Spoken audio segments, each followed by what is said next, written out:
À ceux qui décrétaient « Nous refusons que celui-là règne », il répondait par des faits miraculeux sur lesquels la volonté des hommes ne peut exercer aucun pouvoir.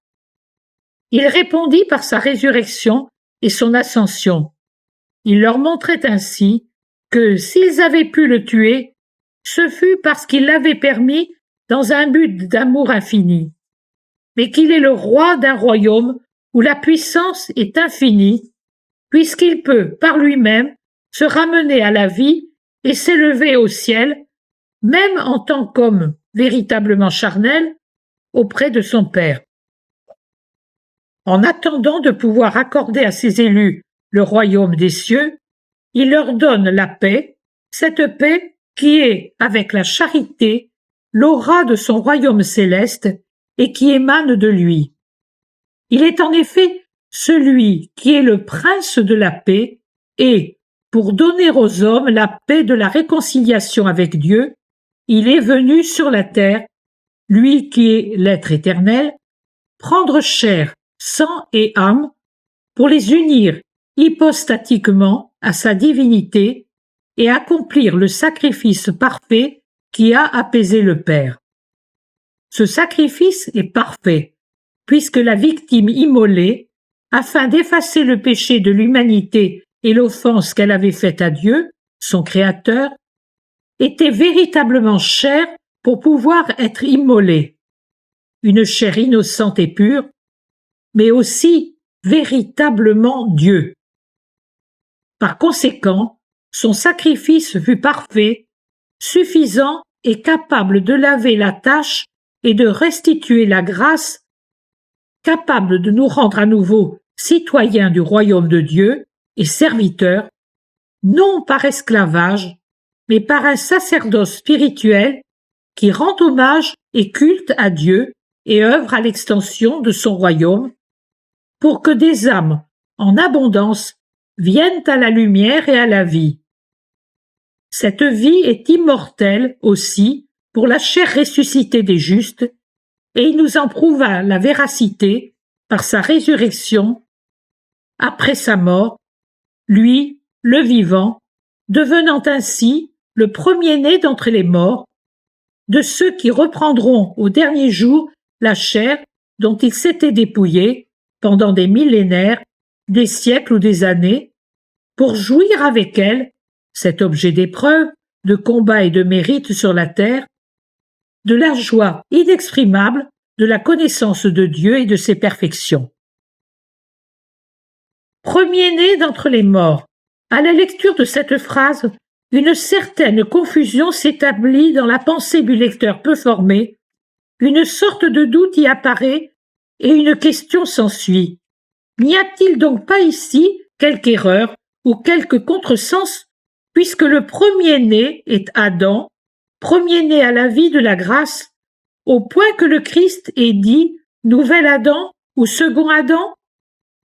D'ailleurs, même si l'on exclut le premier homme, puisqu'il est déchu de la vie surnaturelle et demeuré tel jusqu'à la 33e année de la vie du Christ, Marie, sa mère, n'est-elle pas appelée la première-née à la fois par une parole de sagesse et par sa conception et sa naissance avant son Fils, le Christ, en toute plénitude de grâce? Il n'y a ni erreur, ni contresens. Adam est certes le premier homme, mais pas le premier-né, puisqu'il n'a été engendré par aucun père ni aucune mère, mais qu'il fut créé directement par Dieu. Jésus est le Fils unique du Père, dont il est aussi le premier-né. C'est de la pensée divine qui n'a jamais eu de commencement que fut engendré le Verbe qui, lui non plus, n'a jamais commencé. En tant que Dieu, il est donc le premier-né absolu.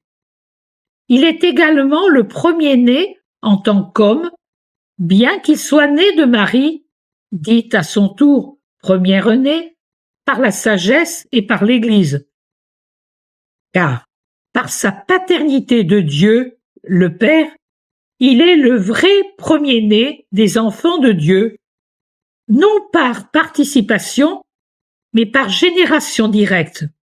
L'Esprit Saint viendra sur toi, et la puissance du Très-Haut te prendra sous son ombre. C'est pourquoi l'être saint qui naîtra sera appelé Fils de Dieu. Il est donc le premier-né, même si, avant lui, sa mère fut chantée sous le titre de la fille première-née du Très-Haut. Ecclésiastique 24, 5. Et si la sagesse, dont elle est le siège, dit à son propos: Yahvé m'a créé, prémisse de son œuvre, avant ses œuvres les plus anciennes. Dès l'éternité je fus établi, et encore, celui qui m'a créé a reposé dans mon tabernacle. Ecclésiastique 24, 12.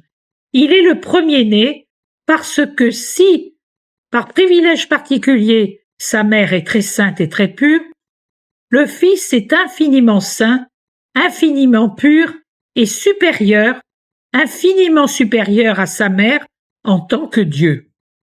Elle est fille première-née par élection du Père qui l'a possédée, son arche sainte, depuis que sa pensée l'a pensée et a établi que ce serait par elle que la grâce viendrait restaurer la grâce chez les hommes, et aussi depuis que, après l'avoir créée, pleine de grâce, il ne cessa de reposer en elle, avant, durant et après sa maternité.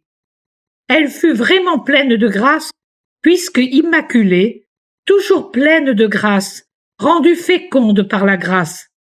C'est en elle et par elle que la grâce incarnée et infinie prit chair et sang d'homme et se forma dans son sein virginal, par son sang, par son œuvre exclusivement et par l'opération de l'Esprit Saint. Quant à lui, il est le Fils premier-né par génération éternelle.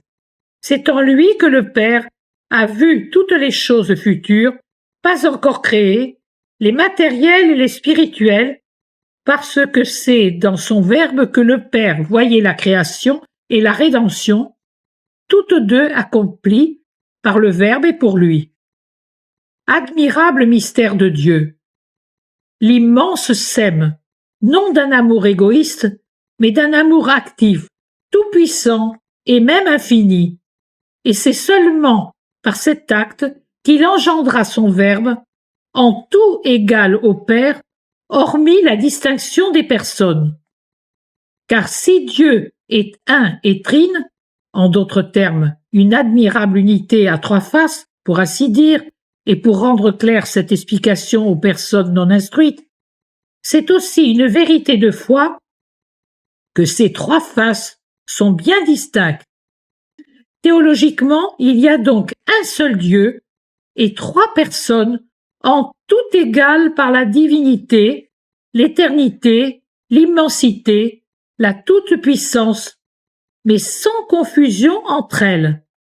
Elles sont au contraire bien distinctes, et l'une n'est pas l'autre, si bien qu'il n'y a pas trois dieux, mais un seul Dieu qui a donné de lui seul leur être aux personnes divines particulières, par la génération du Fils, et par suite, en donnant origine à la procession de l'Esprit Saint.